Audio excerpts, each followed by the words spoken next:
সকলকে আমার জয়গুরু ও প্রণাম। সকল সৎসঙ্গী ও ভক্তিমতী মায়েদের ও দাদাদের আমার প্রণাম ও জয়গুরু। পরম দয়াল শ্রী শ্রী ঠাকুর অনুকূল চরণের রাঙার আতুল চরণে আমার শত সহস্রকোটি প্রণাম। আজ আমি ঠাকুরের কথা বলবো। ঠাকুর যে আমাদের নিরামিষ আহার করতে বলেছেন, সেই ঠাকুরেরই বিধান, ঠাকুরেরই কথা। যে কেন তিনি নিরামিষ আহারের কথা বলেছেন সেটাই আজকে আমি বলবো। ঠাকুর বলেন, আমিষ গ্রহণ করা মানেই রোগকে গ্রহণ করা, সত্তা শত বৃদ্ধিকামী, আর এই বৃদ্ধিকে অব্যাহত রাখতে হলে নিরামিষ গ্রহণ করতে হবে। এর ফলে শারীরিক ও মানসিক বিধানসমূহ সুসংহত হয়ে ওঠে। শারীরিক ঐশ্বল্য বৃদ্ধির সাথে সাথে মনোজগতে স্বস্তি শান্তি বিরাজ করে থাকে, যা মানুষকে স্বস্তি সন্দীপ্ত করে তোলে। বিপরীতে আমিষ খাদ্য বর্জন এবং শরীর বিধানের উপযোগী ও পরিমিত খাদ্য গ্রহণ মানুষের সুস্থ থাকার সময়সীমাকে দীর্ঘায়িত করে তোলে। নিরামিষ খাদ্য গ্রহণের অভ্যাসে শরীরের ভিতর বাসা বেঁধে রাখা অনেক রোগ জীবাণু ধীরে ধীরে অপসারিত হতে থাকে। শরীর ও মনের সুস্থ সুন্দর সমন্বয় গড়ে ওঠে এবং তৃপ্তি সাধন হয়। তারপরে বলেছে যে আর স্বভাবতই মানসিক তৃপ্তি জীবনীয় শক্তিকে উচ্ছল করে তোলে। আর উচ্ছল জীবনী শক্তিসম্পন্ন মানুষ সার্বিকভাবে কর্মমুখর প্রীতি পরিচর্যার মধ্যে দিয়ে সকলকে তৃপ্তি করে তোলে এবং নিরামিষ খাদ্য গ্রহণের দীর্ঘ অভ্যাসের বিভিন্ন রোগ জীবাণুর হাত থেকে রক্ষা পেয়ে ক্রমশ দীর্ঘায়ু জীবনের অধিকারী হওয়া যায়। আর রোগহীন জীবনই আয়ু বৃদ্ধির মূল চাবিকাঠি।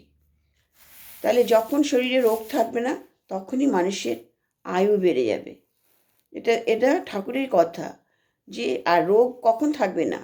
যখন শরীরকে আমি নিরামিষ আহার করব এবং শরীরকে আমি একটা নিয়ম শৃঙ্খলার মধ্যে রাখবো, তখনই কিন্তু আমরা এই রোগ থেকে আমরা মুক্তি পাবো। সদাচার, ঠাকুরের যে সদাচারগুলো মেনে চলা।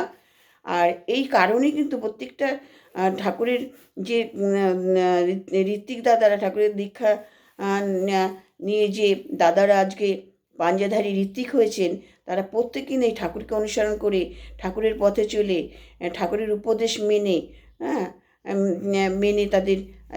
তাদের জীবনকে আজকে দীর্ঘায়ু করেছেন। প্রত্যেকটা পাঞ্জাধারী ঋত্বিক দাদা দেখবেন, তাদের 80, 85, 70, 75 বছর বয়স, তারা খুব সুন্দরভাবে এখনও আলোচনা করে চলছেন ঠাকুরকে নিয়ে। ঠাকুরের আলোচনা প্রত্যেকটা অনুষ্ঠানে, এবং দেখবেন ভিডিও খুললে দেখবেন দাদারা প্রত্যেকটা সব বড় বড় পাঞ্জাধারী ঋত্বিক দাদারা, তাদের কত সুন্দর আলোচনা ঠাকুরকে নিয়ে। এটাই একমাত্র এই অনুকূল ঠাকুরের পথে চলে, তাকে অনুসরণ করে, তার নিয়ম মেনে, তার পথে চলে, আর এই নিরামিষ আহার গ্রহণের ফলেই কিন্তু এটা হয়েছে। তারা যে দীর্ঘ আয়ু পেয়েছেন, দীর্ঘায়ু জীবনযাপন করছেন।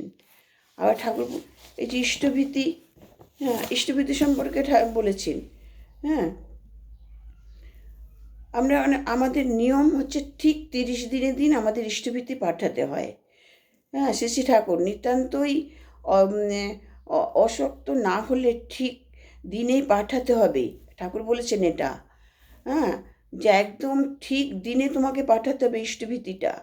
এই ব্যাপারে নিয়ম নিষ্ঠ হলে এই জিনিসটা চারায় যায় জীবনের সর্বত্র। তাতেই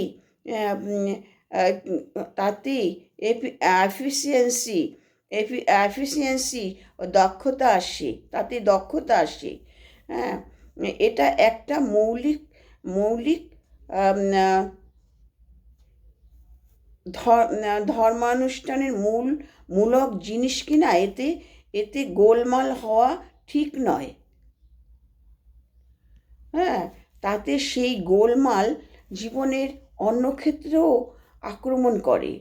এটা সেই জন্য ঠিক নিয়ম মতো করা লাগে। এটা ঠাকুরের কথা। কিন্তু ইষ্টভীতিকে বলে, হ্যাঁ, বলে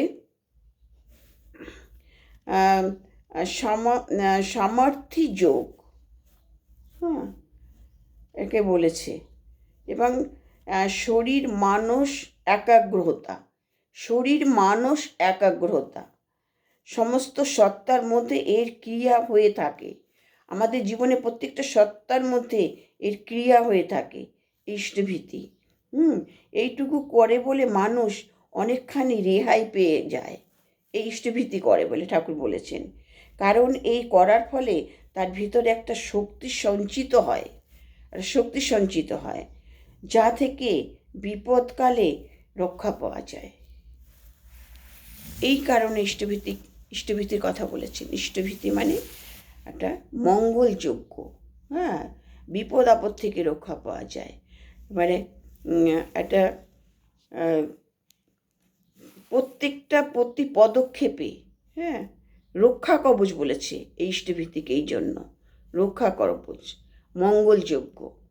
প্রত্যেক দিন সকালবেলা এটাকে ভোরবেলা সঠিক নিয়মে সঠিক সময়ে করতে হবে। আর 30 দিনের দিন কিন্তু সেটাকে যথাস্থানে, মানে কেন্দ্র মন্দিরে পাঠাতে হবে, না হয় দেওঘর সৎসঙ্গ আশ্রমে আমাদের পাঠাতে হবে। এটাই হচ্ছে ডিসিপ্লিন, এটা হচ্ছে নিয়ম। আর এর ফলে আমাদের জীবনী শক্তি বাড়ে, আমাদের মনে একাগ্রতা আসে, হ্যাঁ, আমাদের দেহের প্রতিটা জীবাণুকোষ সঞ্জীবিত হয়ে ওঠে, এবং প্রতিটা পদক্ষেপে আমরা রক্ষা পাই, প্রতিটা বিপদ আপদ থেকে রক্ষা পাই। এই কারণে ঠাকুর বলেছেন যথাসময়ে ইষ্টভীতি করা লাগে, যথাসময়ে এটাকে যথাস্থানে পাঠানো লাগে। এটাই হচ্ছে ইষ্টভীতির মঙ্গল। জয় গুরু। আমার আলোচনা ভালো লাগলে লাইক, শেয়ার, কমেন্ট করবেন, সকলকে শেয়ার করবেন। প্রত্যেকের মঙ্গল প্রার্থনা করি।